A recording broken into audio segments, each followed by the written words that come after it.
What's going on, everybody? Thank you all so much for tuning into another episode of Mi Casa es Su Casa, and I am your host, Niko House. And you all know, well, most of you all know. If you follow me on Twitter, you definitely know. But you know that I am not a big fan of Ben Shapiro. I could go on for days as to why I'm not, and there would be so many more valid reasons. But this video that Ben Shapiro did about people being excited about Black Panther is another reason on the long list of reasons why I cannot stand this man. Take a look. Everyone in the media is talking about the most important thing that has ever happened in the history of humanity, or at least since Caitlyn Jenner became a woman, a transgender woman. And that, of course, is the release of Black Panther. It is so deeply important. It is, we've heard it's deeply important to millions of Black Americans who, after all, were not liberated from slavery 200 years ago and liberated by the civil rights movement with federal legislation, have not been gradually restored to what always should have been full civil rights in the United States. I mean, none of that has mattered up till they made a Marvel movie about a superhero who is Black in a country filled with Black people. That is that's the change, right? Blade was not enough. Catwoman with Halle Berry, no. Okay, Wakanda is where it is. This is the most important moment in Black American history. Not Martin Luther King, not Frederick Douglass, not the Civil War, not the end of Jim Crow, none of that. Not Brown versus Board. The most important thing is that Chadwick Boseman puts claws on his hands and a mask on his face and runs around jumping off cars in CGI fashion. Deeply, deeply important. Black children everywhere will now believe that they too can be superheroes who jump off cars in fictional countries. It's very important. Now, you may sense that I'm mocking a little bit. The reason I'm mocking a little bit is because I hate this kind of identity politics. I think it's incredibly stupid. Okay. Listen, Ben. If you wanted to get a spot and replace Tommy Loren on The Blaze, I'm sure all you had to do was ask. I find it funny that people like Ben Shapiro pretend that anyone who discusses an issue regarding marginalized people is a triggered snowflake. That if anyone says that if you use hate speech, that it should not be acceptable in society because of what we know hate speech leads to. If you critique hate speech, then you are a triggered snowflake. This man just went on a 2-minute rant about Black people being excited about the movie The Black Panther. And I'm going to try my best not to spoil any of it for you all. But the fact that he just could not believe that Black people had the audacity to be excited about something is proof enough that you shouldn't take shit that Ben Shapiro says seriously. And what makes him even more problematic, and what makes this monologue more problematic, is the fact that he cares. Like, he's like, yeah, let's pretend like Martin Luther King wasn't. It's crazy. They always go to Martin Luther King. It's like they don't know any other Black liberators, because they don't, but that's a different discussion. But he acts like he cares about Martin Luther King or what happened to him. Never heard him talk about that. Never heard him he hasn't done a Black History Month podcast all of February. You don't give a damn. Yes, it's not like the civil rights amendments and blase, blase, blah. I mean, listing off, the few huge jumps for Black achievements in history. He acts like he cares. But it's funny because people like Ben Shapiro only pretend to care whenever it can get them views for being bigoted assholes. Let's be very clear about that. Why race bait? You're one of the main ones always complaining that everyone is race baiting, and yet you're going to race bait. If a movie that was predominantly Latino or Latina came out and everyone was really excited about it, like, for example, maybe a Selena movie comes back out, and Mexicans everywhere were happy about it. Is that wrong? That's your culture. Now, imagine being part of a culture, because you're Jewish, right? So you understand what it's like to have your people persecuted. Now imagine, because once again, you're aware of this. Now imagine being a skin tone where it doesn't matter what religion, what nationality, what gender, hell, ask LeBron, even no matter how much money you have, that you could not escape persecution, that you cannot escape racism.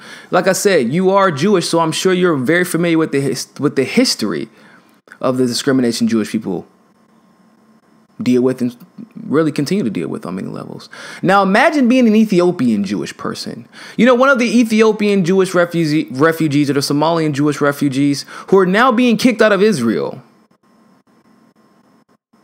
off of the sole reason that they are black and they can be easily identified.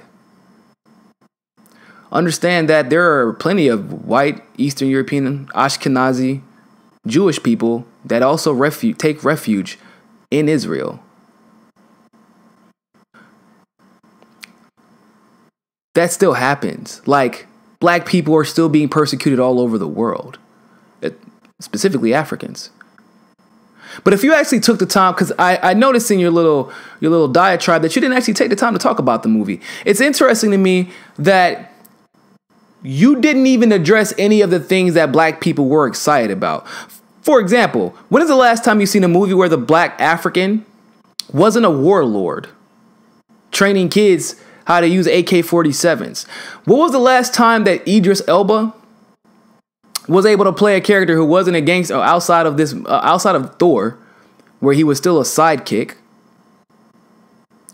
He either played a robber or a gangster or an enforcer, to the point where he even had to go to the parliament about the ridiculous boxes that Hollywood, weirdly enough, predominantly Jewish, by the way, Hollywood limits all minority actors. The reason that I'm sure you keep up with the Academy Awards. Remember how much hell they got for how they treated black actors and how they largely made sure that black actors went unrecognized. The Grammys are notorious for this as well in a lot of ways. Remember after slavery, right? Because people think that racism stopped with slavery. I don't know where he gets this from. That's those people. I don't know what's up with Ben Shapiro and that group. That racism, you all have your constitutional rights. Because yes, constitutional rights has never been infringed upon. That's why there's a Supreme Court. Because constitutional rights never get infringed upon. They never have to overturn things. And clearly, after Jim Crow was removed, which anybody who's paid attention to the South knows that it is not totally removed yet.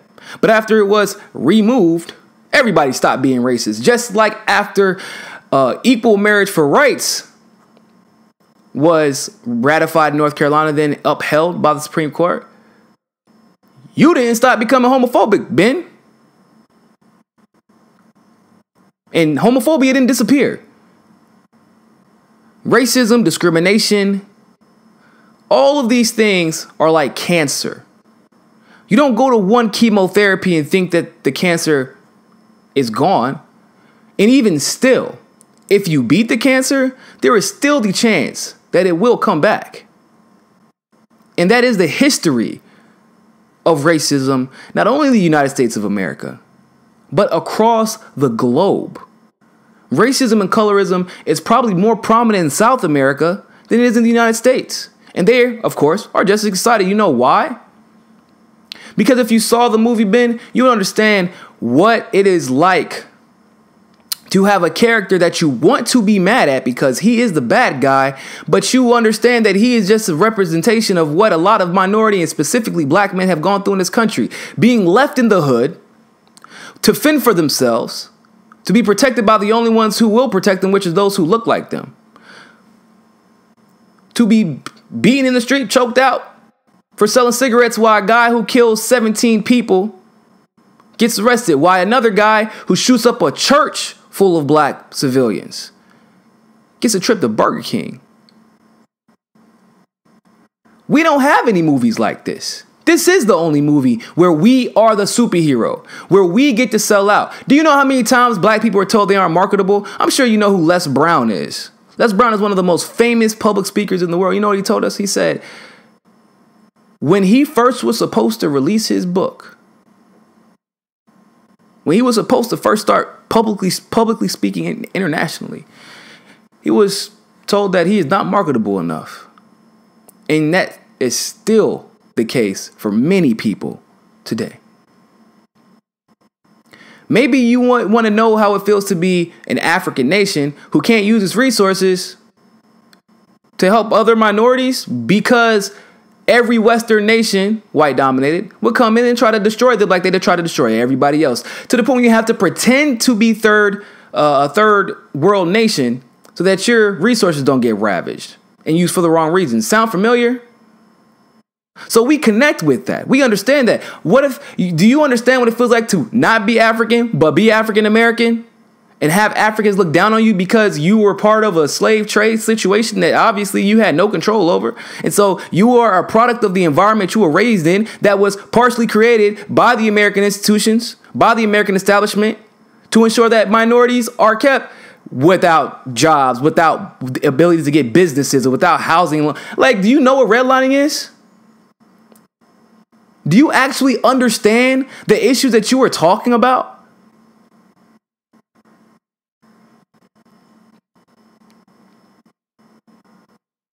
You have one man on one side of the fence who is literally all they want, because y'all, I'm not you, but people who watch your show, go back to Africa if you have a problem. You know how bad this man wanted to go back to Africa? He killed damn near everybody he's ever encountered to get back there. And even when he got back there, he wasn't accepted because of who he became, because of what this country turned him into.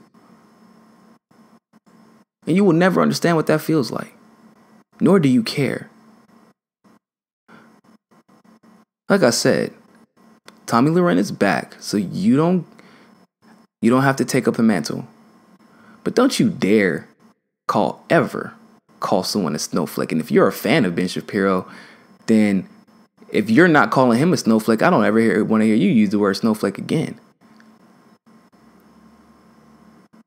It's funny because you have so many questions and you pretend to give so much of a damn about what minorities think about Black Panther, whether it be good or bad. Yet you could have somebody on who is a minority, specifically a black person. Hell, you can even have an African person on.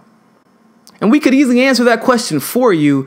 But no, you rather complain and whine and bitch and moan. All these problems in the world. And you want to complain about how black people feel about a black movie where the majority of where a blockbuster black movie, highest grossing in a February release ever. Ever. Period. Directed by a black male.